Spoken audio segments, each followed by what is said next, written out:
देश के सभी राज्यों के साथ साथ केंद्र शासित प्रदेश के जितने भी ईपीएस 95 के पेंशन भोगी हैं उन सभी को लेकर बहुत ही बड़ी खबर के साथ साथ बहुत ही अच्छी खबर है।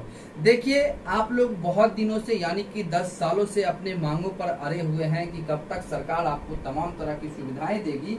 तो हमारे साथ इसी संबंध में, यानी कि आप लोग भी जानते हैं कि लगातार एनएससी कमांडेंट अशोक रावत आप लोगों की लड़ाई पूरे तन मन धन के साथ लड़ रहे हैं और लगातार तमाम मंत्रालयों में उनका जो है मतलब जाना आना होता है। तो अभी जो जानकारी सीधे निकल करके आ रही है मंत्रालय स्तर से और उसी के संबंध में जो है जानकारी यहाँ पर इनसे लेंगे और तमाम जो जितने भी पेंशन भोगी हैं उन सभी को देने का काम करेंगे। तो आप लोगों से आशा है कि खबर में बने रहें और आप लोग देख रहे हैं P+N न्यूज को। अगर जो पहली बार देख रहे हैं तो चैनल को जरूर सब्सक्राइब, खबर को लाइक और शेयर जरूर कीजिएगा।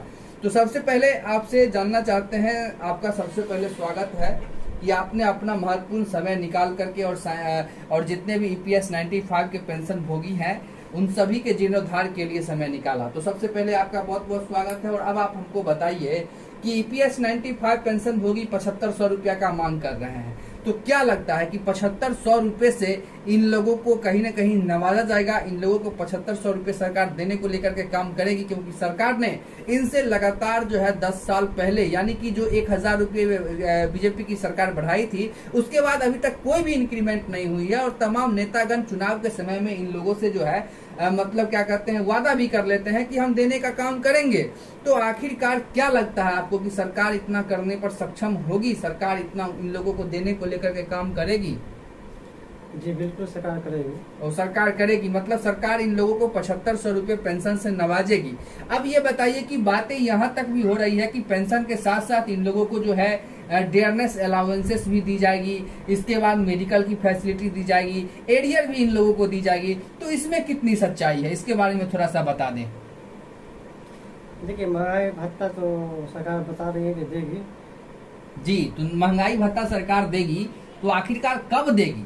सरकार से यही सवालात जो है लगातार पेंशन भोगी जो देश में 78 लाख की संख्या में है, यानी कम संख्या नहीं है, बहुत ज्यादा संख्या है। और सरकार लगातार जो है उनके मंत्री, उनके विधायक, उनके एमएलए लगातार सरकार से जो है वादा और कहीं न कहीं पेंशन भोगियों से वादा कर लेती है चुनाव के वक्त में, लेकिन अभी तक जो है कुछ उस प्रकार का देखने को नहीं मिला है। इसके पीछे क्या मतलब वजह है, ये बता दीजिए आप। आखिरकार सरकार को देरी क्यों हो रही है ये चीज लागू करने में? इसके संबंध में क्या जानकारी है आपके पास? देखिए, सरकार को चूंकि समय इसीलिए लग रहा है चूंकि इलेक्शन की वजह से जो है बहुत सारे काम है।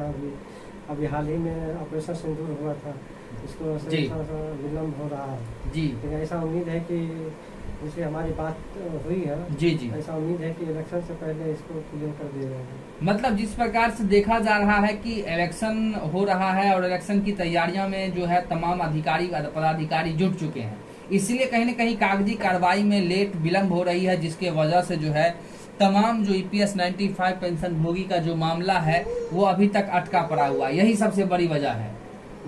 तो आखिरकार आपको जो आश्वासन मिला है केंद्रीय मंत्री से भी आप मिले, तो उससे क्या आश्वासन मिला कि कब तक हो जाएगा एक क्लियरिटी?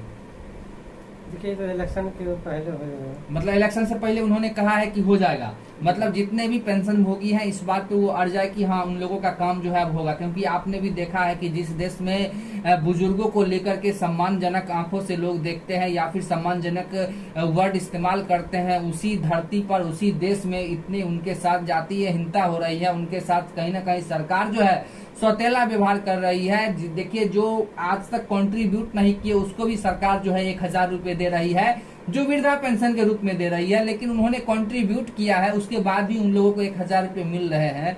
तो ये कहीं ना कहीं उचित बात नहीं है। ये बात आप भी मानते हैं कि नहीं मानते हैं? जी।